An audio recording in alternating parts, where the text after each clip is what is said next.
It is now 7 minutes after 7. This is Morning Express on this 30th day of March 2016. Thank you for joining us. It's time for the newsroom. Let me introduce the panel that we have this morning. To my extreme left, we have Patrick Gadara, who is a communications expert, also a cartoonist. Good to have you, Patrick.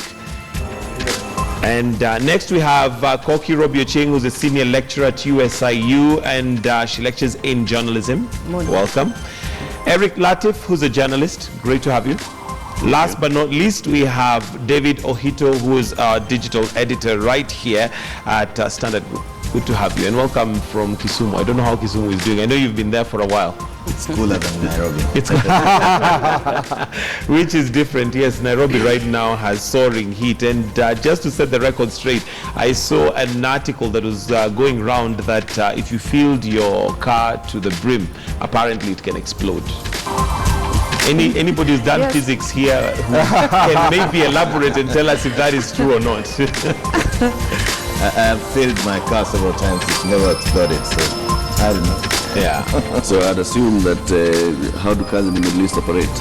Yeah, of course, one would wonder when you go to Dubai what happens. They've got cheap fuel. Yeah. Filling a tank is not a problem. Yeah. In fact, I remember one time going to a mall and they leave their cars literally running because fuel is cheap enough, but it's also so hot you need to have the AC on throughout. Yeah, but anyway, let's get to matters to do with the newsroom, and let's start off first of all with the Deputy President's address to the nation yesterday in defense of Jubilee. And let me start with you, Eric, and just your comments on some of the things that he had to say. And of course, the deliberate effort by the government, as it looks like with the symposium that took place, was it last, about a week and a half ago? Cabinet secretaries. Yes, with cabinet secretaries. Now we have the Deputy President. Tomorrow we have the State of the Nation address expected in the afternoon.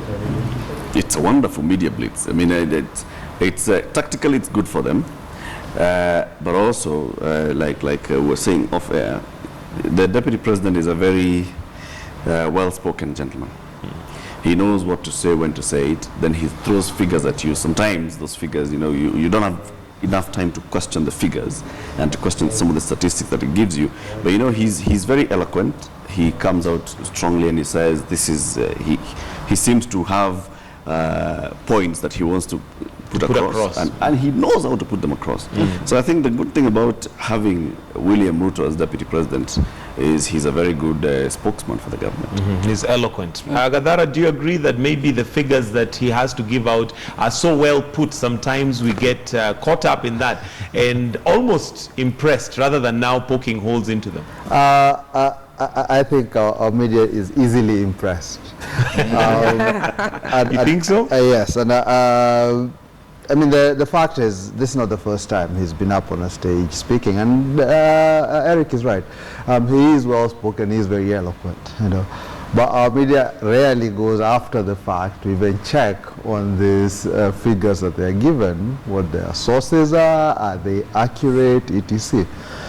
And secondly, there's a sense, and I understand that this was a government event, but as the moderator kept saying, it was organized by them. For me, initially I'd heard it was supposed to be sort of like a town hall sort of meeting, which seemed to me very much, looking at the audience, like it was a government having a town hall with itself.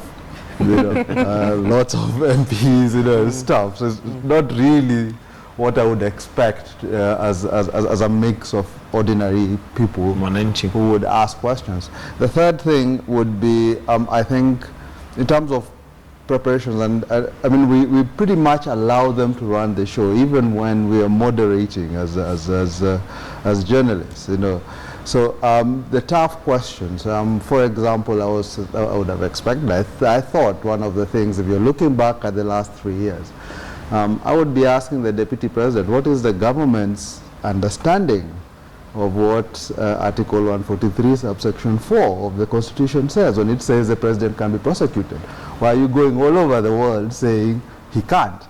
What our Constitution itself says he can, and we expend resource, both diplomatic and monetary resource, to push forward a narrative that seems to me to be false. These are some of the things that he's not asked. We don't want to sort of put him in an uncomfortable situation, seems to me. So they're allowed to run with their own narrative to sort of try and state the things that they want without actually getting a counter one put to them. Okay, Koki, coming to you as the watchdog, as it were, of the people. Are we doing our job when it comes, especially right now we are looking at the Jubilee government at 3 years, and are we letting them get away with it? Okay, again, I heard last week that it's more of a PR exercise, but then again, PR exercises per se demonstrate that an organization is in control of the information it wants to send out to the public. And of course, we as the Fourth Estate, or you as the Fourth Estate, basically will have to interrogate, like he said, the issues that have been, put forward and find value in them so that they connect to the day-to-day life of every Mwananchi. So I think, like I said last week, it's more or less having preempted what we expect out of the State of the Nation speech. We are more or less prepared to go into a state where nothing much will be said, nothing more, but still, given kind of endorsement by leadership in those organizations, in the government.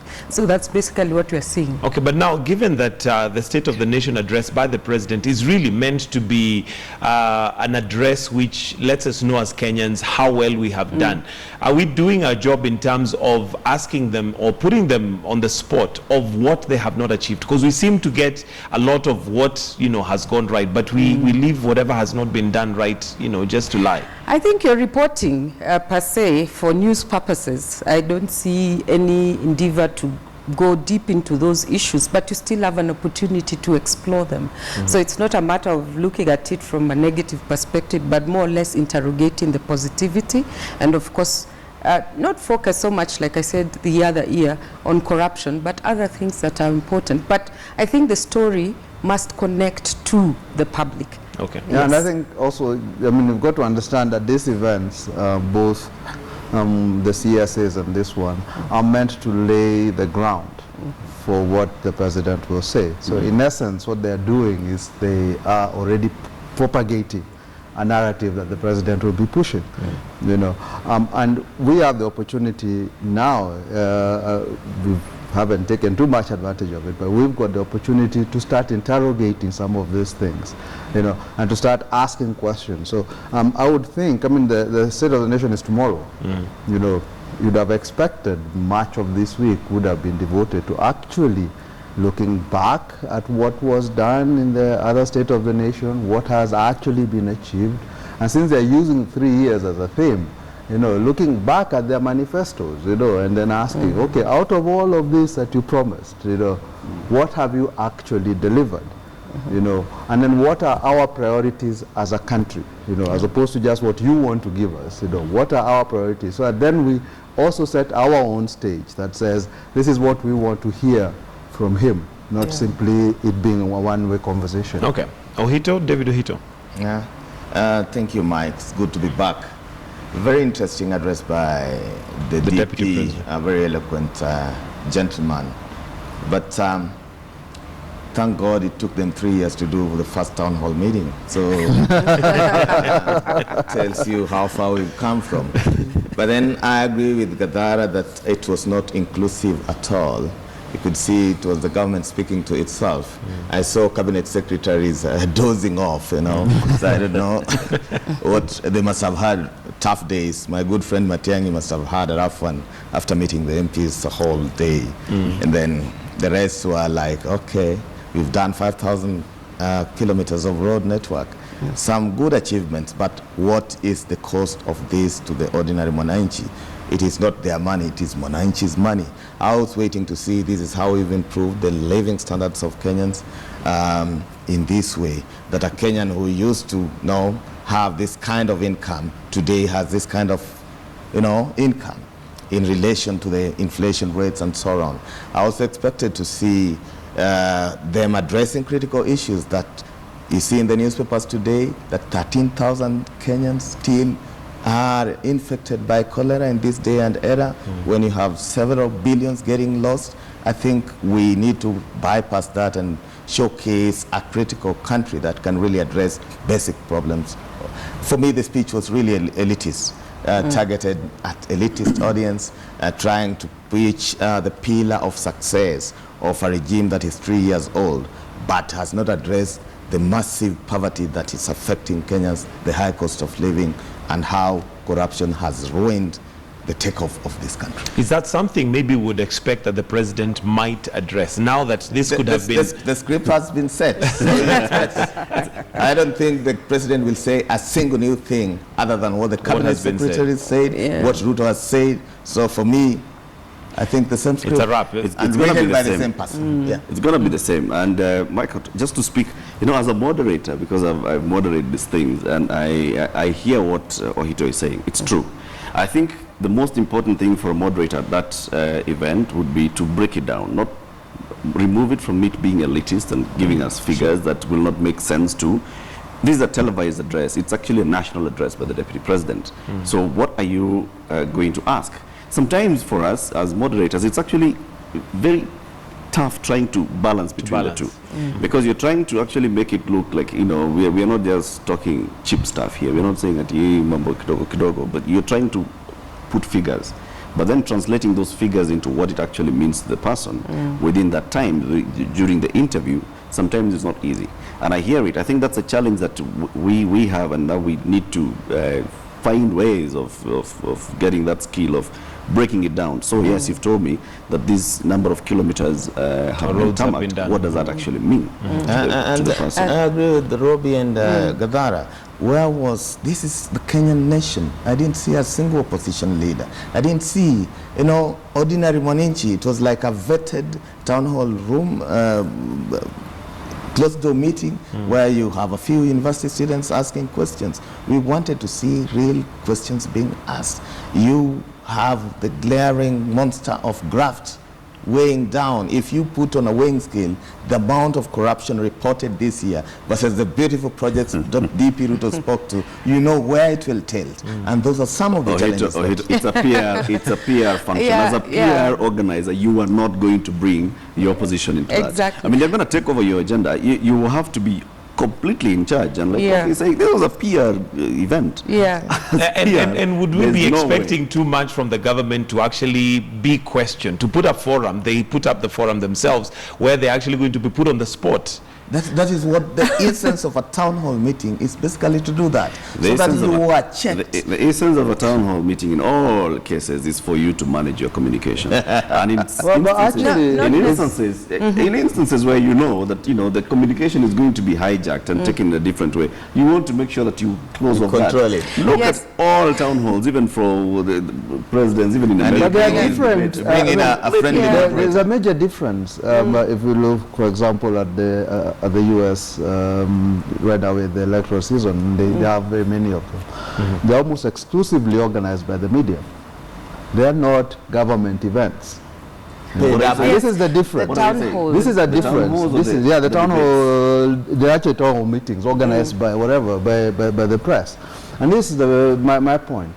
Is I think here we have another example of how our media essentially abdicates its role as an agenda setter, so that it's up to the government essentially to dictate its own communications, to report on itself. I mean, we see in our papers almost every day articles by PSCU put out as news.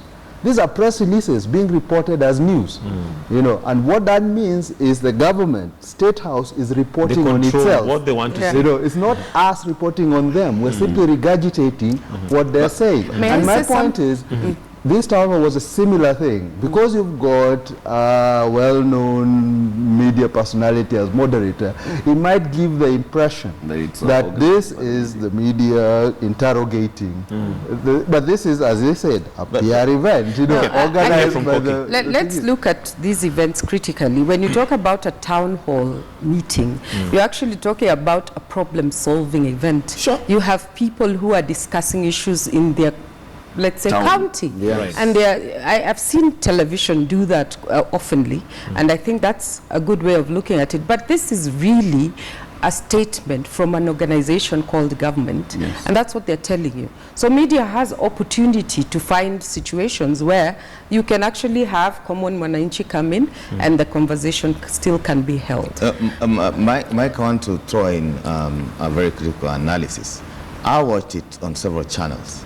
There was KBC, state-funded, so our taxes were used to broadcast that. Then there was a private television station which was paid to air the event. KTN, I'm not sure they were paid because they didn't label, but Citizen was clearly labeled advertisers announcement. So you can't expect the paycheck master to be asked tough question by Mohammed. It doesn't I think, let's just be fair. Like Latif says. No single journalist was given an opportunity to ask a question. But it was not a press conference. That's the thing. So, it was not a press conference. could we be confusing this just by virtue of the venue? Yeah. Because I mean, if it was held in State House, of course, it would be a written script, and we know that. But now, by virtue of the fact that it was held at a venue which is public in quotes. Yes. But again, the organizers are the ones who are calling the shots. Are we expecting too much to expect that journalists are going to be given an opportunity to speak? Yet it's a PR exercise. Public funds were used last night to broadcast on Citizen TV. My taxes in the US, Mwananchi's taxes, at the expense of more critical things that could be done. Now, I think let's look at the Constitution from the basis of trying to make people more participatory. The idea of participation is a new thing in the Constitution, and it's really articulated. But the practicality of it and the mechanics of it is what we as Kenyans haven't understood. For example, if I want to know about my county, I need to be there to sit through issues at my discuss them. Yes, at my county. Right. You know, I need to drive there, sit with the people in the sun, and give that elitist voice. But in this particular time, and this is an event that has become kind of institutionalized, or basically, I mean, we give government a chance to say what they have. Media, create your own events. We will come and give a critique. Let people have barazas and talk about it. Okay, Gadara, should this be an opportunity for us to now create the agenda and ensure that a town hall meeting is actually exactly that? Well, I think, the opportunity is always there for media. It's been spanned lots of times, but it's always there. It always exists. I think even at this late hour, there is still opportunity for media, especially the guys who are now preparing for the reports they're going to do on the State of the Nation tomorrow. To start taking apart this narrative that's being pushed and to start actually asking questions about it. When they speak, for example, of SGR, the Standard Gauge Railway, which there is the big thing they keep drumming in Ajengo and stuff, very few people actually go back and look at the economic case for SGR, which the World Bank and several others have said doesn't exist. We are building a railway parallel to an existing railway that we could have refurbished. Anyway, so we need to be asking questions about those. What's the logic and where's our money going with that? So SGR itself, even if you are to accept that it is a good thing, it is also dogged with quite a lot of questions, from how we are compensating and who's being compensated for land, to the foreign manpower we're importing to build it, etc. So all these things need to be part of the discussion, not simply what government is saying. And the problem I find is we tend as media to simply regurgitate what government keeps saying. Okay. Let's hear from Eric. The opportunities are actually abound for media to take this up. I ran a separate campaign called I Run This City, which is basically looking at how citizens can participate in governance of their local areas, counties, wards, to that level. Public participation is a requirement in the Constitution. It's a requirement in the laws. And actually, I can tell you for a fact that counties, just before, before every budget cycle, they have a lot of hard work trying to organize those public forums where they can discuss, because they have to show that the budget that they're presenting was actually discussed at a public forum. Before the governor's conference, which comes up, looking at the devolution conference, they also have to organize several public events. Those are the places where the media has huge opportunity to actually go there and let the people speak. And when you start showing, always let's break it down. When you start showing that people at a certain ward are discussing issues that affect them at their local ward, those issues will always come up. Because when you're saying that these guys in this ward are saying that we want road, we want a police post here, that has an impact. If they want a road, that has an impact on the national budget. If they want a police post, that has an impact on recruitment of police officers, the deployment of police officers, you know, how to operationalize that police post. Those are actually huge opportunities that I think the media has. And when we have those ones running, then it will be possible to put William Ruto on the spot and tell him, hey, look, you want to have a town hall, then you're having a town hall in Nairobi, then we have to have a properly organized town hall with the public. With the public. Mike, I just want to raise two issues. The DP is a very lucky man for now because he runs on the wrong side of the road, his traffic is cleared. And not just the DP, most of our leaders. He literally lives on traffic.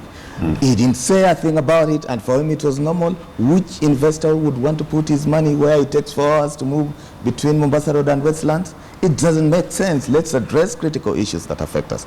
Then he said they've created 800,000 jobs. Where are these jobs? KRA is saying we can't meet payee contributions. Are these fake jobs or are they genuine ones? I think it is time to look at these figures. I really urge my colleagues to go out and interrogate each figure the DP mentioned and look at the ones the president will mention.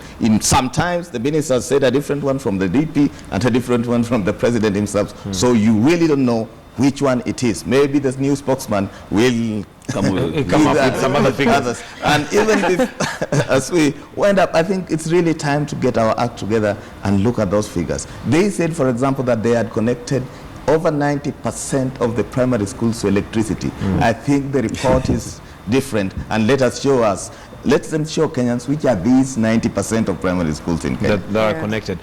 Okay, is it an opportunity, Koki, to especially now that we almost can preempt what the presidential State of the Nation address is going to be, is it an opportunity for us now to put our house together and begin to write down these figures, compare and contrast, and actually interrogate, so that by the time he's giving the speech, we can already question and say, look, there's disparaging information coming in. Yeah, you should have started last week because you had a preview into what exactly was going to happen from today. The symposium that took place. I think from the government side, it was more about risk communication. They didn't want that backlash like what happened last year.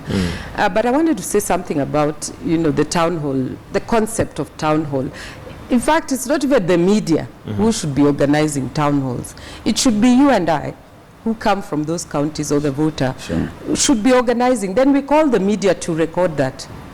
It's not the media is there to tell I guess stories. the media would have a role in informing people that this is a constitutional right and it can be done. Yes. Because there could be creating now awareness knowledge gap. Yes, creating awareness and sensitizing people on their role. How do I wake up consciously as a Kenyan and, talk about a vice that I don't like? Instead of just shouting on Twitter and, what we normally do as the cosmopolitan elite, we need to also step aside. I really need to, I think we need to challenge this idea that shouting on Twitter is not helpful. No, it Actually, it is part of participation. Yeah. And the question is, we don't really get to, or we shouldn't be prescribing to guys how and where they can express. In fact, our job as press and also as government, I think, should be to go where the Kenyans are and get that. Twitter is simply a forum. The guys expressing there are Kenyans, and they have valid opinions. Go in there, find them out, suck them in, learn. Our problem is we've got a government that pays lip service to the idea of participation. We reduce participation to saying, guys, come to county hall, and that's it. But not every kind. Again, Turkana can't make it to county hall. That is not participation, But if he can get something and tweet something out, text, or put it on Facebook, or call somebody and stuff. This is how we encourage participation: is by opening all these avenues, and then actually going there and sucking them out. The Constitution says that you should be able to use modern technology. It's very clear. Yes. Modern technology on public participation. I agree with all of you, but the idea of depending so much on technology, what is your reach, really? Yeah, and of course it's the question... It's an elitist reach. Yeah, the question so why, would be... SMS isn't. Okay, SMS isn't, but you have to pay for it. SMS is, the government can actually come up with a service that says you can send an SMS for free. Yeah. Where you can actually send in that SMS for free. You can reach out maybe to local radio and communicate. Yeah. So it's actually possible to use technology to advance this. I get what you're saying. And the issue is sometimes when you're ranting on Twitter, you're not ranting on Twitter to a specific audience. You're just ranting. And what we need is find a way of harmonizing and encouraging the people who rant on Twitter, the people who rant on Facebook, the people who want to carry placards and twigs on the streets, all those views. How do I encourage you to actually, voice your opinion and make you feel that opinion like has been heard. And when it's heard, it's being acted on. Okay. That's the most important thing. I think that's the basic. And again, it's not just about ranting. It's also pricking the conscience, saying things that prick the conscience, and people will actually build onto that narrative.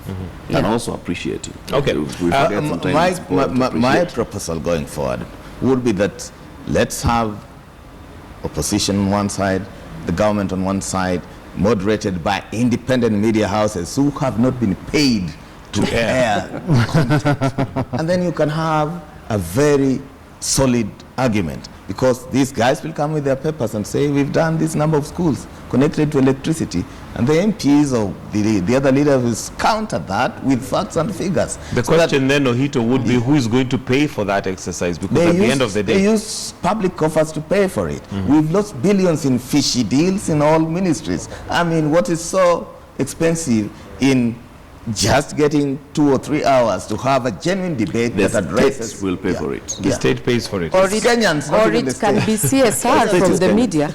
It can also be corporate social responsibility. Yes, for the